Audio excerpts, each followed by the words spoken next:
Hello and welcome to another edition of the China in Africa podcast. I'm Eric Olander, and as always, I'm joined by Cobus Van Staden of Wits University in Johannesburg, South Africa. A very good afternoon to you, Cobus.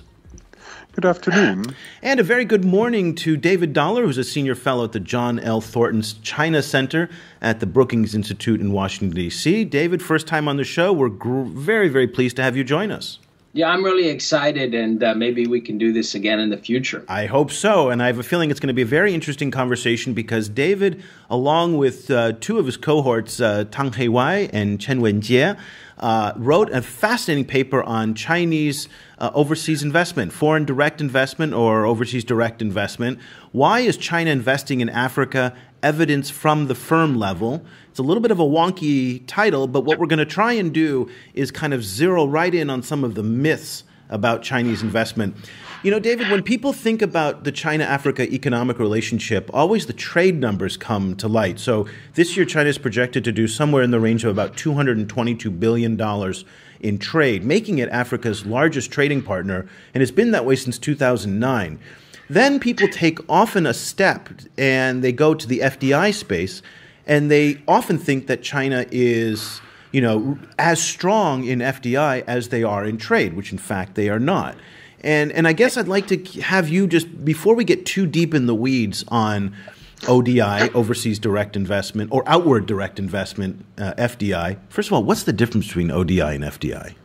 Well, I actually prefer to use FDI, foreign direct investment. The Chinese have started calling their outward FDI, they call it ODI, which is overseas direct investment. I think they're just trying to make a distinction because they themselves are the second biggest recipient of FDI in the world. So they just want to have a clear distinction. In the U.S., we would say inward FDI versus outward FDI. They've chosen to call their outward FDI ODI, but as long as we all understand that, then we know what we're talking about. Listen, for the purposes of our conversation today, is it okay to go with FDI just because that's something that everybody kind of can rally around? Yeah, particularly because we're talking about Chinese FDI in Africa, so it's very clear what we're talking about. Good. So go ahead and tell us, what is the reality, particularly in terms of the volume and where China stacks against other foreign countries and their FDI ranking in Africa? All right, so I like to say that China is both big and small in terms of its FDI in Africa. It's small in the sense that if you take the Chinese figures on the total FDI in Africa, you get a number around $26 billion. It's only about 3% of the total stock of FDI in Africa. Now, there are always some problems with data, with counting these things. What I like to say is even if you double that, China is still a relatively small player in terms of the stock. The stock's telling you what's been built up over a long period of time. China's a relative newcomer, and so China's contribution is really rather modest at this point. So a lot of this focus on China taking over Africa doesn't really square with the data. How do they stack up compared to, say, the traditional European former colonial powers? Well, as I said, I like to say China's both big and small in the sense that they are devoting a larger share of their investment to Africa than most other, major countries. I don't have an exact share figure, but I think a simple way to think about it is that China has more FDI in Africa than it has in the United States.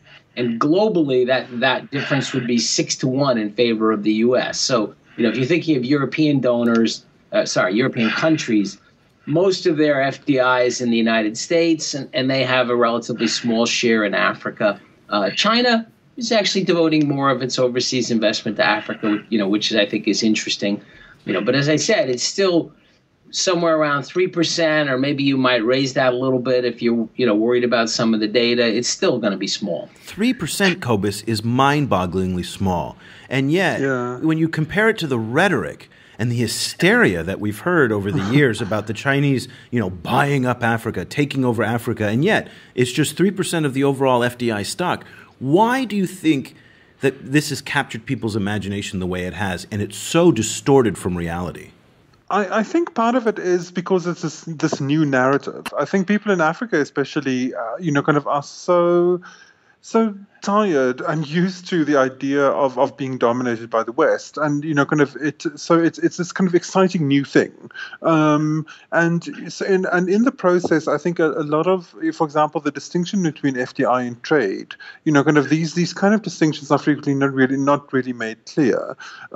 So there is this idea that China is just big on every front. Kind of, and it's not kind of broken down in a kind of a more nuanced way. But I think it feeds into this kind of idea, almost a fantasy, that Africa can at some stage be free of the West or free of Europe, especially. And as we see, they're not there yet. Well, I think that has a lot of sense. Those comments. Part of it is just the novelty. It's something new. Stocks are things that are built up over a long period of time. China's a relative newcomer. It's clearly made some very large investments that are capturing people's attention. So people see the large investments in South Sudan or Angola, some of the relationship in Zambia or Zimbabwe, and they kind of mentally scale that up and assume that China is a huge player all over Africa.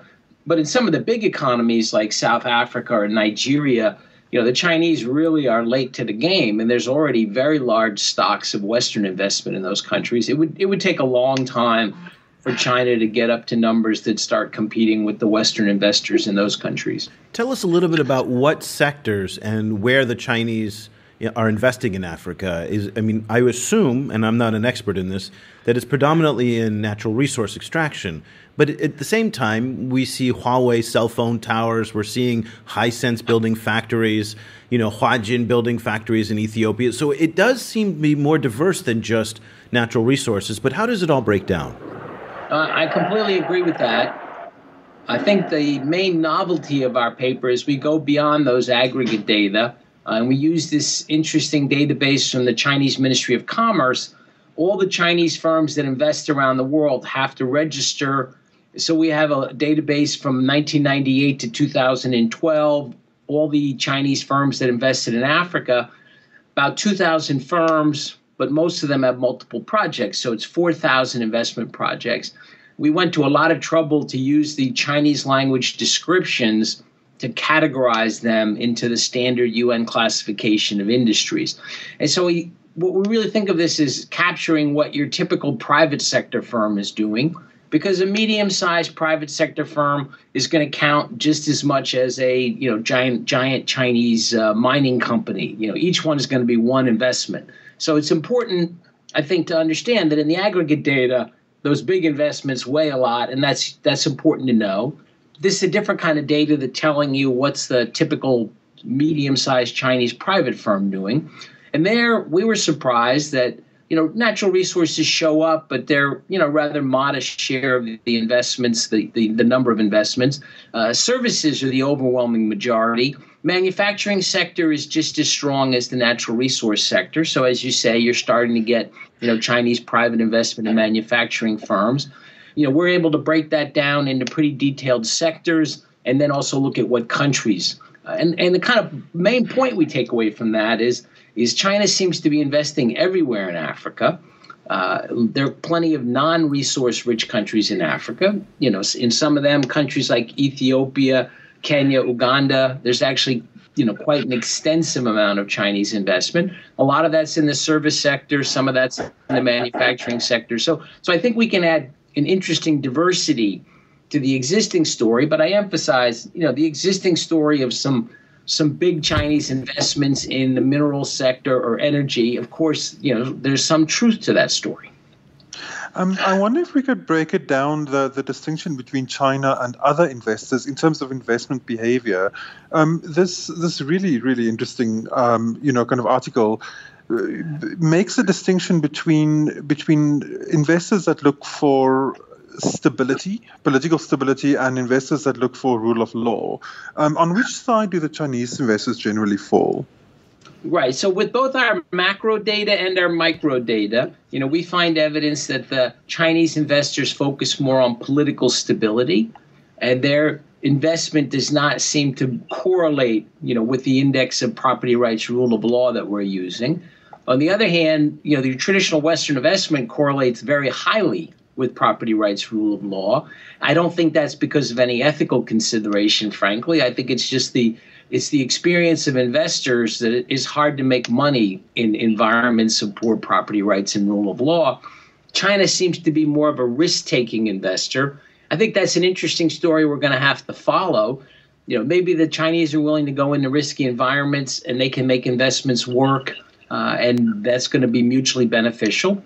It's also possible that after a few years, they're going to discover just why it is that Western investors tend not to go into the poor governance environment. But for the moment, you've definitely got some difference in behavior, and I think that also contributes to the story of China and Africa, because clearly there are some countries where China is relatively large, and they do tend to be the countries that have poor property rights and rule of law. Let's stay with this question of governance for a little bit, because we've been reading over the past few years that China's appetite for the instability in places like the Eastern Congo, South Sudan, Mali, even Libya, is starting to wear a little bit thin, and there might be a flight to quality, if you will, in terms of stability, and that having good governance in places like Botswana and Kenya and other places in Ghana offers better returns for Chinese investors rather than the Wild West where they were in these more unstable areas. Do you see that over the past few years, or is that just rhetoric that the Chinese are kind of putting out? We can't use our data to really look at that in any formal way, but from having discussed these results with African stakeholders, I do think we're starting to see evidence that China's having some bad experiences in places like Libya. Our research, by the way, is about all of Africa, not so-called sub-Saharan Africa. China obviously lost some money in Libya. Their investments in South Sudan are not working out very well. I'm not sure about Angola. I think this would be a fascinating area of future resource. I do want to emphasize, though, the difference in Western versus Chinese behavior is relative. So if you look at the aggregate data and you ask, where is the Chinese foreign investment in Africa? Well, there's just as much of it in the good governance environments as in the poor governance environments. So it's not like China's searching out the poor rule of law environments. It's more that they're indifferent. They're relaxed about it. The Western investment heavily concentrated in the better governance environments. And then the end result is China's relatively strong in places like Sudan and Angola. But it's still true, China's single biggest country of investment is South Africa, which is in the African context rated to have good governance. Nigeria is very high on the Chinese investment list. Nigeria is above the median on these rule of law measures. So I want to emphasize that China investing in the poor rule of law environments, that's a relative story. I wonder, you make another very interesting distinction that I didn't completely understand, where you said that that your research shows that Chinese firms invest in the more skill-intensive sectors in skill-abundant countries, but less capital-intensive sectors in capital-abundant countries. I wonder if you could unpack that for a lay listener. Like how does that breakdown work? Right. So having categorized these investments in different sectors, including manufacturing, services, et cetera, we then we're nerdy economists. We're looking at whether you can explain the allocation across sectors, at least to some extent, by the factor endowments of the country, and that would come from the kind of neoclassical economic theory that the factor endowments should reflect the comparative advantage, and it makes sense for investors to exploit that. So I think we get a pretty nice result that the Chinese firms invest more in skill-intensive sectors in skill-abundant countries, right? So among these sectors, we can classify them based on the degree of skill of the labor force. And in the countries that have done a better job of educating their population, there's a bigger stock of human capital. That's where you tend to see the Chinese investments in the high skill sector. So that's simple, but I think not nice result given, when you ever have this many observations and complicated things going on, it's always a little bit surprising when there's a nice, pretty clean result. Now let me just quickly add, we don't get that with just looking at the capital intensity of sectors versus the capital abundance of countries, but we get the opposite result, which we think is a plausible result, that China is bringing capital to the capital scarce countries. Capital and skilled labor differ, and the capital is pretty mobile. Skilled labor is not really very mobile. So we interpret this as the Chinese investment responding to the factor endowments of the country, which is consistent with our normal profit maximizing model.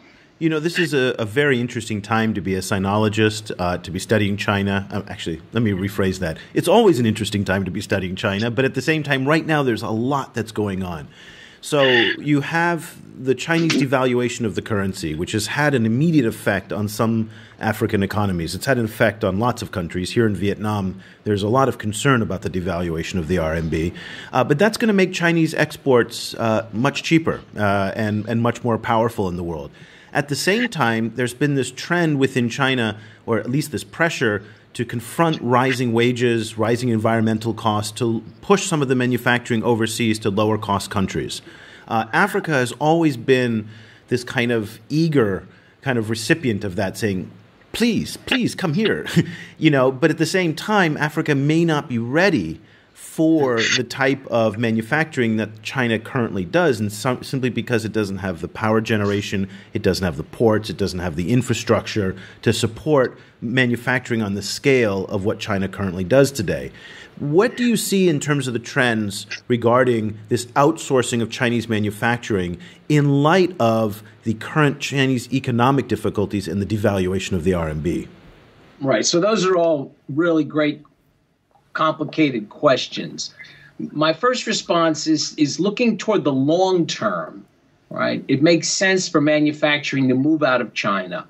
China is going to have a very extreme demographic change now. Its labor force has already peaked and is starting to decline. Most of the labor force growth we see in the world in the next 20 years is going to be in Africa, frankly. So there's this huge potential for Africa to become a more important producer in general, including in the manufacturing sector. And some of that could definitely happen through Chinese investment, China moving some of the capital stock from China to Africa. That's definitely win-win. But as you say, in the short run, the Chinese economy is slowing down, and they've gotten a little bit, disturbed about that, to be frank. I mean, they're worried about how quickly their economy is slowing down, particularly the industrial sector. The service sector is actually growing pretty healthily in China, so it's not an alarming situation. But clearly, their economic technocrats got concerned. I think the devaluation, frankly, I think it's something of a mistake. So far, it's accumulated to about 3% against the U.S. dollar, and as you say, many other developing countries are devaluing in response. So China's not going to really gain any competitiveness against other countries as a result of this, unless they went a lot further. And frankly, it's really tough for them to justify going a lot further with devaluation. They still have an enormous trade surplus. It's growing this year. So I think those longer-term trends are going to dominate. I think the long-term trend will be for the currency to continue to appreciate, for some manufacturing production to move out of China. And as you say, it's tough. There's a tough investment climate in many African countries, so I think we shouldn't be naive. But this is a great opportunity for Africa. And the Chinese, of course, they can help with some of the things like power generation, transport, ports. So I predict we find some African economies, that really, in some sense, get their act together and use some of the Chinese financing to improve infrastructure and start attracting more manufacturing investment and build up their own domestic manufacturing. And I realize that's going to take a while. It's not going to happen overnight. But if you don't have that kind of process in the next 20 years, you're going to have 400 million people join the labor force in Africa. If there isn't significant industrialization and development more generally, it's really hard to see what you're going to do with 400 million new workers. And do you foresee that actually happening? Do you foresee African economies kind of making that shift? And which African economies are you most optimistic about in that sense? Right. So I'm someone who looks a lot at the data. I have a modest amount of experience working in Africa, but it's 10 years old. When I look at the data, African growth rates accelerated quite dramatically between the 90s and the 2000s. I think China gets some credit for that. Chinese demand for African exports pushing up prices, and volumes. But I also think if you look at the data, quite a few African countries have improved their governance according to these measures of property rights and rule of law. You've got better fiscal situations. You've had lower inflation, better exchange rate management. So I think there's been significant progress, and you already see acceleration of growth. And now I think a lot of the issues are these investment climate issues that we both mentioned. Can you get reliable power? Do the ports work? Can you move things? I would be surprised if you did not get some coastal countries, jumping on that bandwagon. East Africa, I think you've got better governance in some of the countries, and you have that proximity to China. People don't realize, East Africa is pretty close to China. South Africa, that's already the biggest recipient of Chinese investment. I know less about West Africa, but I don't in the data. I don't see much progress except in some isolated, some individual cases such as Ghana. But I don't see the same progress in the data in West Africa that you see elsewhere in some of the continent. You may see some in Nigeria. Chinese purchases of Nigerian oil have gone up considerably, and making up for the vacuum that was created out of the United States, more or less abandoning Nigeria because of the own shale revolution back home. But that's trade more than investment there. I'd like to just kind of end the show a little bit on a crystal ball kind of thing. Looking at the Ernst & Young Attractiveness Survey 2015, which is really one of the best reports on all FDI in Africa, they rank China as number 7 overall in FDI, far behind the United States, the UK, South Africa, Germany, and the UAE. That's one that I didn't actually anticipate. And so where do you see 5 years from now China ranking vis-a-vis these other powers and its role in African FDI? What should we, if we come back to you in 5 years for another podcast and you and your colleagues have written another report, what are we going to be saying? It's a safe bet that China's going to move up in those rankings because it is, in general, moving ahead and becoming one of the major sources of FDI in the world. And their own share that tends to go to Africa is a little bit higher than others. So they're definitely going to move up that ranking. I can't tell you where exactly they'll be, but it's going to be related to their management of their domestic economy. And the best scenario is that their domestic economy does quite well, which in some ways tends to slow down the going out. If the domestic economy is really bad, you're going to see a lot of capital outflow from China quickly. But that'll be a kind of a one-time phenomenon. And you won't have such a big growing economy in the bad scenario. So I hope we get the positive scenario where China continues to do quite well, meaning growing 6 to 7%. It gradually becomes the biggest source of FDI in the world, but its own domestic economy still seems pretty healthy. And then you get a gradual transformation where I think the demographics are very powerful. And a lot of Asia has got demographics that are going to work against them. There's just parts of South Asia and Africa that are going to have labor force growth. So, I'm optimistic in the sense that there's this great opportunity. Certainly one part of that is China investing in Africa and expanding its relationship. But in the end, the benefits will depend primarily on African countries' own institutions and policies. So I hope we continue to see what's visible in the data, that you've got African countries reforming and creating better investment climates. Well, it seems like Africa could win either way. If the Chinese economy tanks, then a lot of that outbound capital may end up in Africa. But if the Chinese economy is strong, then it seems like commodity demand would be very high and trade would actually increase. So if Africa can play its cards right, it could benefit in either circumstance. Yes, but if the Chinese economy continues to slow down, if you get this famous hard landing that people talk about, already commodity prices are low, but they could frankly go a lot lower. That's going to create some problems. There might be a big rush of Chinese capital going out, but I think over time, there'd be less of a sustained flow of capital coming out of China, just because it won't be as successful and large an economy as it would be if it continues to grow. And it would hurt everybody else with it too, probably. Yeah. So demand in the U.S. and Europe would also be affected. Yep, you're right. So why is China investing in Africa is the article written by David Dollar, who's a senior fellow at the John L. Thornton China Center at the Brookings Institute, and also with Tang Heiwei, who's an assistant professor of international economics at the School of Advanced International Studies at Johns Hopkins University, and Chen Wenjie, an economist at the International Monetary Fund and an assistant professor of international business at George Washington University in Washington, D.C. It's really one of the best articles on Chinese FDI in Africa.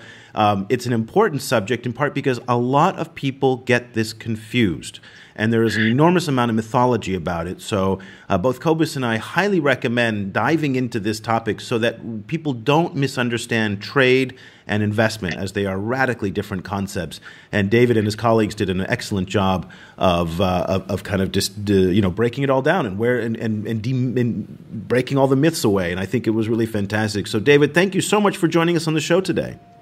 Yeah, no, I really enjoyed it. Thanks for all the great questions and comments. It's our pleasure. And Cobus, if people want to follow what you're doing these days, what's the best way that they can stay in touch?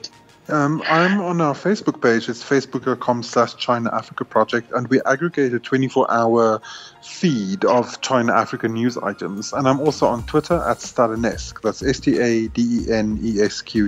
And you can find me on Twitter as well at EOLander, EOLANDER. I'm tweeting the top China and Africa stories almost every day. Every weekend, Cobus and I put together a newsletter on China Africa news. Only about 4 or 5 stories, so it's manageable. You don't have to kind of devote too much time to it, but allows you to stay on top of the big stories of the week that was and the week that's coming. If you'd like to sign up for that, just head over to our website at ChinaAfricaProject.com. We've got a sign-up bar right at the top. Just put in your email address, and we'll send it to you. We promise no spam, nothing nefarious like that. Also, if you want to follow this podcast, just go over to iTunes, type in China Africa, and you'll find us right away. And we would be so grateful if you could leave us a comment or a rating, because it makes it much easier for other people to find the show in the future. And we'd love to have your feedback. So we'll be back again very soon with another edition of the China in Africa podcast. Thank you so much for listening.